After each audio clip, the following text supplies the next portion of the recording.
भारतीय इतिहास के आज के इस सेशन में आप लोगों का स्वागत है। जैसा आपको पता होगा कि यहाँ पर हम लोग कंप्लीट इंडियन हिस्ट्री को पढ़ने वाले हैं। सबसे पहला पार्ट है आपका मॉडर्न इंडियन हिस्ट्री का। अभी तक 3 चैप्टर्स खत्म हो चुके हैं, जिसमें हमने ये जाना है कि कैसे अलग अलग जो क्षेत्र थे हिंदुस्तान के, उस पे ब्रिटिश सरकार ने या फिर हम कहें तो ईस्ट इंडिया कंपनी ने उन पर अधिकार प्राप्त किया। आज के इस वाले सेशन से स्टार्ट करेंगे हम लोग गवर्नर जनरल और वॉयसराय को लेकर कौन कौन से घटनाक्रम जो थे वो इंपॉर्टेंट थे और एग्जामिनेशन में पूछे जाते हैं। एक चीज मैं आपको स्पेसिफिकली यहां पर बताऊं, आप कितना भी एनिमेटेड वीडियोस देख लो, कितना भी कुछ देख लो, अगर आप सेल्फ स्टडी नहीं करोगे तो पॉसिबिलिटी एकदम शून्य है एग्जामिनेशन निकलने की। हमारे ये सेशंस छोटे छोटे से हैं, आप डेली बेस पे फॉलो करते चलो, कंप्लीट देखते चलो। चाहो तो अपने नोट्स भी बना सकते हो। अभी से तैयारी करोगे तो 6 दिसंबर जो आपका टारगेट है यूपीसीएस प्रीलिम्स का 100% अचीव होगा। ठीक है, चलिए शुरू करते हैं आज के सेशन को। चैनल को सब्सक्राइब कर लेना, वीडियो पसंद आए तो लाइक का बटन और इसको शेयर करना मत भूलना। ठीक है, बटन प्रेस कर देना और शेयर भी कर देना। चलो सबसे पहले बात करते हैं वॉरेन हेस्टिंग्स की। ठीक है, सो इनका जो टेन्योर रहा 1774 से 85 के ड्यूरेशन में रहा वॉरेन हेस्टिंग्स का सेशन। इसके बाद सेशन कहें या फिर इनका हम शासन कहें, ठीक है, एग्जैक्टली। इसके बाद रेगुलेटिंग एक्ट बहुत बार पूछा गया है कि किस ईयर में जो है ये आया था, तो 1773 का है आपका रेगुलेटिंग एक्ट। रोहिला युद्ध ये हुआ था आपका वॉरेन हेस्टिंग्स के टाइम में ही, 1774 में। फर्स्ट मराठा युद्ध या फिर एंग्लो मराठा युद्ध ये आपका 1775 में स्टार्ट हुआ और 82 तक चला। ये भी वॉरेन हेस्टिंग्स के टाइम ड्यूरेशन में ही हुआ था। सेकेंड मैसूर वॉर की बात करें या फिर एंग्लो मैसूर वॉर की बात करें तो ये भी आपका वॉरेन हेस्टिंग्स के टाइम में ही हुआ था। पिट्स इंडिया एक्ट ये भी आपका वॉरेन हेस्टिंग्स के टाइम में ही आया 1784 में।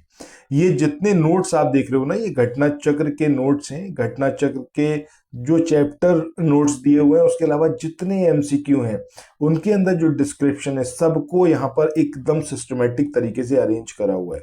अभी जो आप देख रहे हो ये बेहद इंपॉर्टेंट है। एग्जामिनेशन में 2 से 3 क्वेश्चन आपको क्रोनोलॉजी पर बेस्ड मिलते हैं, जिनको आप तभी सॉल्व कर सकते हो जब आपके पास इस तरीके से नोट्स रहेंगे। ठीक है, आगे बात करें एशियाटिक सोसाइटी ऑफ बंगाल, ये 1784 में स्थापित हुई और ये भी वॉरेन हेस्टिंग्स के टाइम में ही हुई थी। बताइएगा किसके द्वारा इसको एस्टेब्लिश किया गया, ये कमेंट सेक्शन में आपको बताना है। लॉर्ड कॉर्नवालिस की बात करें, 1786 से लेके 93 के बीच में इनका ड्यूरेशन रहा। सेकेंड ड्यूरेशन जो इनका रहा वो 30 जुलाई 1805 से लेके 5 अक्टूबर 1805 तक। तो 2 अलग अलग टेन्योर में इन्होंने शासन किया था। ठीक है, इनकी डेथ कहां पर हुई थी ये बताइएगा, और फाइनली इनकी कब्र जो है वो कहां पर स्थापित की गई, ये जरा कमेंट सेक्शन में आप लोग बताइएगा। आगे बात करें कॉर्नवालिस कोड या फिर संहिता की, तो ये आपका 1793 की है। कॉर्नवालिस की डेथ कब होती है? 5 अक्टूबर 1805 को।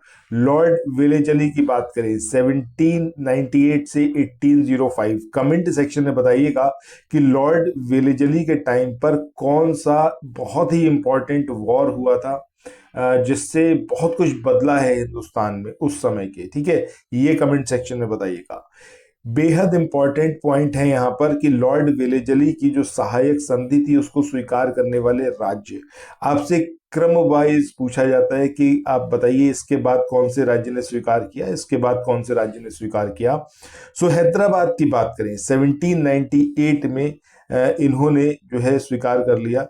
और इसके बाद मैसूर की बात करें 1799 में, तंजौर की बात करें अक्टूबर 1799 में, अवध की बात करें नवंबर 1801 में, पेशवा इन्होंने दिसंबर 1802 में, परार के भोसले इन्होंने दिसंबर 1803 में और सिंधिया ने फरवरी 1804 में लॉर्ड वेलेजली की जो सहायक संधि थी उसको स्वीकार किया था। आगे बात करें बसीन की संधि, ये होती है आपकी दिसंबर 1802 में। लॉर्ड विलियम बेंटिक इनका जो टेन्योर रहा ये 1828 से लेके 35 के बीच में रहा था। नेक्स्ट बात करें दास्ता को अवैध कब घोषित किया गया, तो ये किया गया आपका 1843 में, यानी कि 1843 में। लॉर्ड हेस्टिंग्स, इनका जो टेन्योर रहा 1813 से लेकर 23 के बीच में रहा। फर्स्ट एंग्लो नेपाल वॉर की बात करें 1814 में ये स्टार्ट हुई और 16 में एंड हुई। किसके साथ में? सुगौली की संधि के साथ में इसका समापन हुआ इस युद्ध का। उसके बाद फिर ये युद्ध खत्म हो गया 4 मार्च 1816 को। लॉर्ड डलहौजी की बात करें 1848 से लेकर और 56 तक इनका शासनकाल चला है। आगे देखें इसमें तो भारत में जो पहली रेलवे लाइन बिछी, इंफ्रास्ट्रक्चर के पॉइंट ऑफ व्यू से कहोगे तो लॉर्ड डलहौजी का काफी इंपॉर्टेंट रोल रहा, क्योंकि जैसे ही रेलवे लाइन बिछना स्टार्ट हुई, कनेक्टिविटी बढ़ना स्टार्ट हुई, उसके साथ बहुत तेजी से चीजें बदली हैं। ठीक है, सो भारत में जो पहली रेलवे लाइन थी ये 1853 में बिछाई गई। अवध का अधिग्रहण ये इन्हीं के टाइम पर हुआ 13 फरवरी 1856 को। लॉर्ड डलहौजी के जो व्यक्तिगत सिद्धांत था उसके तहत जो अलग अलग प्रदेशों को ब्रिटिश साम्राज्य में मिलाया गया, उसमें सतारा 1848 में, जैतपुर और संभलपुर 1849 में, बघाट 1850 में, उदयपुर 1852 में, झांसी 1854 में।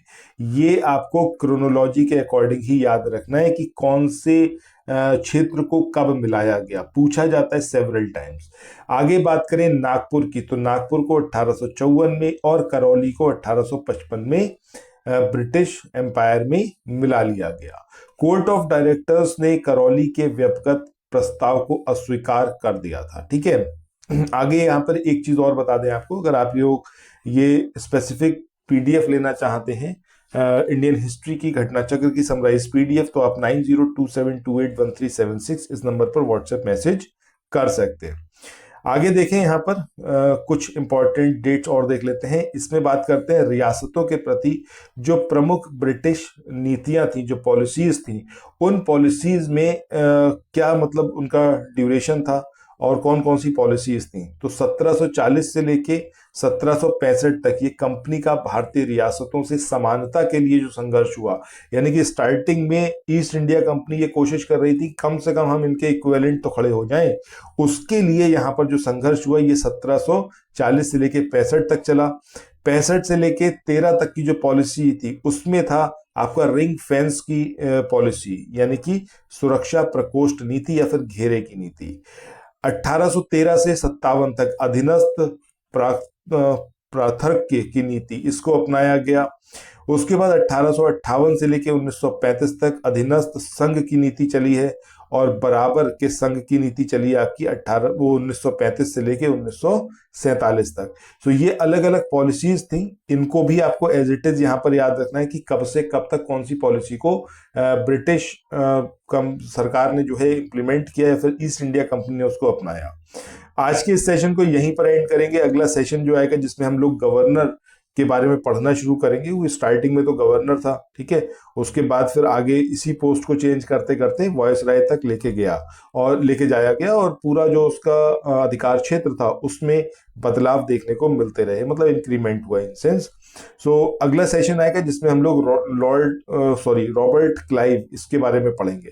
बाकी आप लोग अगर लेना चाहते हैं समरी पीडीएफ तो 9027281376 इस नंबर पर व्हाट्सएप मैसेज करिए। यकीन मानिए आपको कहीं भी ऐसी पीडीएफ नहीं मिलेगी जो यहां पर हमारे द्वारा आपको प्रोवाइड की जाएगी।